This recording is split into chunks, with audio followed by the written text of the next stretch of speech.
మంచు మానవ జీవితంలో చాలా ఉపయోగకరం పిల్లరా. వారి కుటుంబాలు పచ్చదనముగా ఉండాలంటే, వారి వ్యవసాయాలు ఆశీర్వదించబడాలంటే మంచు కూడా శ్రేష్టమై ఉన్నది. హిమము భుజించే వారికి ఆహారం కలిగేస్తూ ఉందట. మనం చూస్తూ ఉంటాం వ్యవసాయాన్ని, వరిసేలు చూస్తూ ఉంటాం. వీళ్ళు తడి పెడతారు. ఆ తడి పెట్టిన తర్వాత కూడా మంచు వల్ల కూడా ఆ చేను చక్కగా పచ్చగా అభివృద్ధి చెంది ఉంటది. దేవుడికి స్తోత్రం చెప్పండి. వర్షము పడే ప్రాంతాలు ఉంటాయి. కొన్ని ప్రాంతాలు సంవత్సరానికి 1-2 సార్లు మాత్రమే పడతాయి వర్షాలు.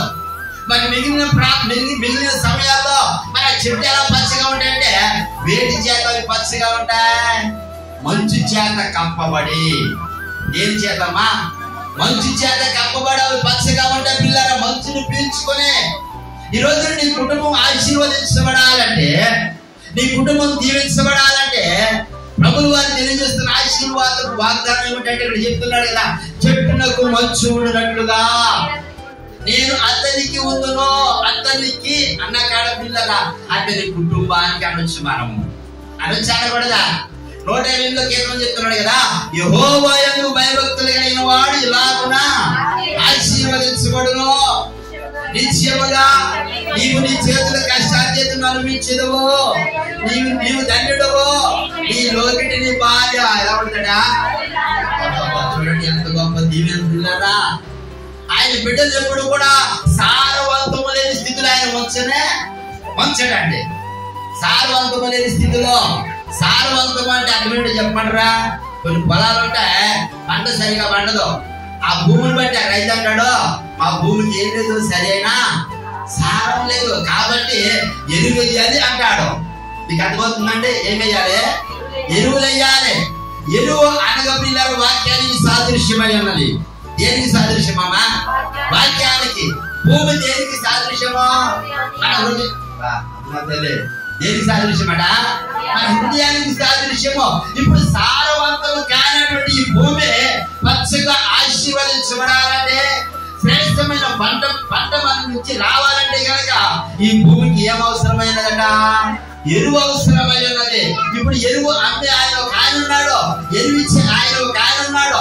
ఆ ఎరువులు ఇచ్చే ప్రధాన దాత యేసయ్య. దేవునికి స్తోత్రం చెప్పండి. మన ప్రభువు వారి యేసు ప్రభుల వారు పిల్లరా, యేసుక్రీస్తు ప్రభుల వారి దగ్గరికి వచ్చిన వారికి సారవంతమైనటువంటి ఎరువులు ఇస్తాడట ఆయన. ఈ ఎరువు వేసినటువంటి పంట శ్రేష్టమైనటువంటి ఎరువులు ఇస్తాడే. ఈ రోజు ప్రభువు అని చెప్తున్నాడు హోషేయ ప్రవక్త ద్వారా, నీవు చెట్టునకు ఏ రీతిగా అయితే మంచు అట్టుబడి ఉంటుందో ఆ రీతిగా నీ కుటుంబం దీవించబడాలి. ఫలించు ద్రాక్ష వల్లి వల్ల ఎలాగైతే చిగురిస్తూ ఉండదో, దానికి ఏ మాత్రము కూడా వాడిపోవడం కానీ వాడబారడం కానీ లేదు. నీ జీవితంలో కూడా ఇటువంటి చిగురింపు కాలం ఆశపడుతున్నానయ్యా. ఎట్లా వస్తుంది చిగురింపు? ఎంతకాలం ఉంటుంది చిగురింపు అని జాగ్రత్త గమనిస్తే, ఇస్సాకారికి వృద్ధాప్యమంతో తన బిడ్డలు దీవించాలని ఆశపడిందట. ఎవరికి? అమ్మ చెప్పండి, ఎవరికి? ఇస్సాకారికి. ఇస్సాకారిని తెలిసి మీకు ఎవరికైనా? మన ఇంటి పక్కన ఇస్సాకారు కాదు. వారు కూడా వారి బిడ్డలు దీవించబడాలని మంచి గృహం కడుతూ ఉన్నారు. ఏమరెక్కం గారు వారి బిడ్డలు చక్కగా మంచి గృహం చాలా ఆశపడుతూ ఉన్నారు. బైబిల్లో ఉన్నటువంటి ఇస్సాకారు తన బిడ్డలు దీవించడం ఆశపడినట. తన పెద్ద కుమారుని పిలిచి చక్కగా మంచి ఆహారం సిద్ధపడి చేయమన్నాడు. ఈ లోపు తల్లిగా తెలిసిపోతే చిన్న కుమారుడికి ఆహారం సిద్ధపడి చిన్న కుమారుడు చేతికిచ్చి పంపించింది.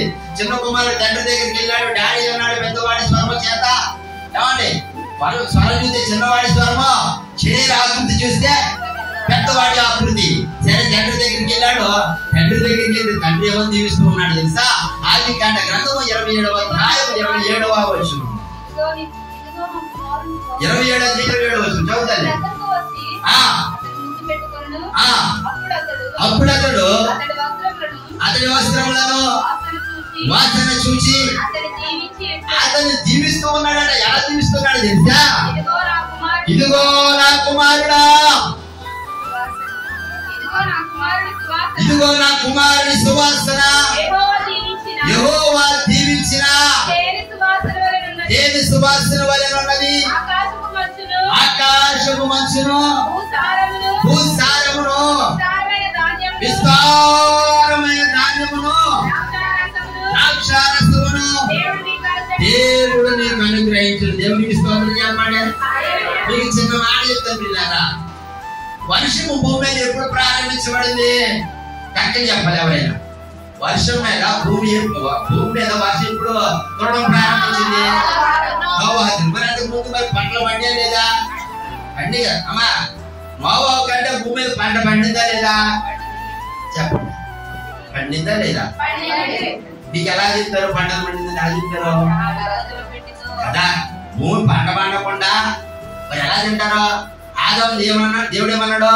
నువ్వు నాగలు పెట్టి నువ్వు భూమి దొంగాలన్నాడు కదా, భూమి దున్నితే నీ భూమి నుంచి పంట వస్తుంది అన్నాడు కదా. ఇప్పుడు ఆ పంటే కదా హేబేలు అడిగేది ఎవరికి ఇచ్చాడు? చెప్పండి. కయ్యను అడిగేది ఎవరికి ఇచ్చాడు?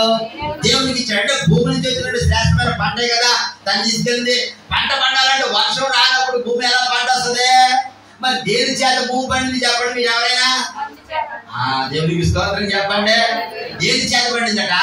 మంచు చేత భూమి పండింది పిల్లారా. ఇప్పుడు తండ్రి తన కుమారుని దీవిస్తూ ఉన్నాడు కదా, నీ దేవుడైనటువంటి యెహోవా ఆశీర్వాదం ఎలా ఉంటుందో తెలుసా? భూమి మీద శ్రేష్టమైన మంచు వలె. దేవునికి స్తోత్రం. గమనించాలి పిల్లరా, ఇక్కడ మీరు మొట్టమొదటి మాట గుర్తుపెట్టుకోవాలి. మన ప్రారంభ వచనము ఏంటి? నీ యొక్క ఆశీర్వాదం ఎలా ఉంటుందంటే చెట్టులకు మంచు ఉండినట్టుగా. ఇక్కడ యాకోబు దీవిస్తూ ఉన్నాడు, ఆ కుమారుడా నీ ఆశీర్వాదం ఎలా తెలిసి నేను నీకు ఇస్తున్న దీవెనా ఇదిగో ఆకాశం నుండి దేవుడు ఇస్తున్న మంచు వలె. దేవుడికి స్తోత్రం. ఈ ఆశీర్వాదం ఎంతకాలం వచ్చింది తెలుసా యాకోబుకి? యెషయా గ్రంథంలో ఒక మాట ఇస్తున్నాడు చూడండి. యెషయా గ్రంథము 27వ అధ్యాయము 6వ వచనం చదువుతాలే. రాబో దినములలో యాకోబు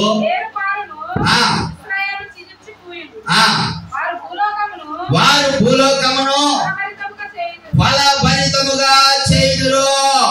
ఏమని చెప్తున్నట? వారు భూలోకమును ఫలభరితముగా. రాబో దినంలో యాకోబు వేరు సారునట. వేరు సారం అమ్మా అంటే వేరు సారం ఎలా పారుతుందట? సాగే నీడ వలె పారుతుందట. నీకు అర్థమవుతుందంటే వేరు యొక్క సారము సాగే నీడ వలె పారుతూ ఉందట. నీ వ్యక్తిగత జీవితాల్లో కూడా ఎక్కడ వేసిన బంగారు అక్కడే ఉన్నట్టుగా కాకుండా ఎప్పుడు కూడా అదే బలహీనత, అదే ఇబ్బందులు, అదే పనువు అలా కాదు. ఈరోజు నీ జీవితం మార్చిపడబోవును గాక. కాదు తెలుసా? ఆకాశం నుండి పడుతున్న మంచి ఏ రీతిగా చెట్టున గట్టు ఉంటుందో అలాగే నా ప్రభు యొక్క దీవెనలో పొందుకుని విడుదువు గాక. మరి ఏం చేయాలి మనము? అమ్మ చెప్పండి. ఏం చేయాలంటే గనక యాకోబు యొక్క ఆశీర్వాదాలను ఎలా పొందుకున్నాడో మనము కూడా దేవుని సన్నిధిలో ఒదిగి ఎదిగే వారమై ఉండాలి. ఎలా ఉండాలట? ఒదిగి. ఎక్కడ ఎదగాలి?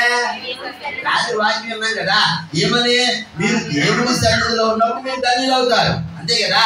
ఎవరు యథార్థ హృదయులై దేవుని సన్నిధిలో ఉంటారో వారు ధన్యులని వాక్యం చెప్తున్నట్టుగా దేవుని యొక్క సన్నిధిలో ఉన్న ప్రతి ఒక్కరూ దీవించబడతారు. మరణం వెనకాల వస్తుంది.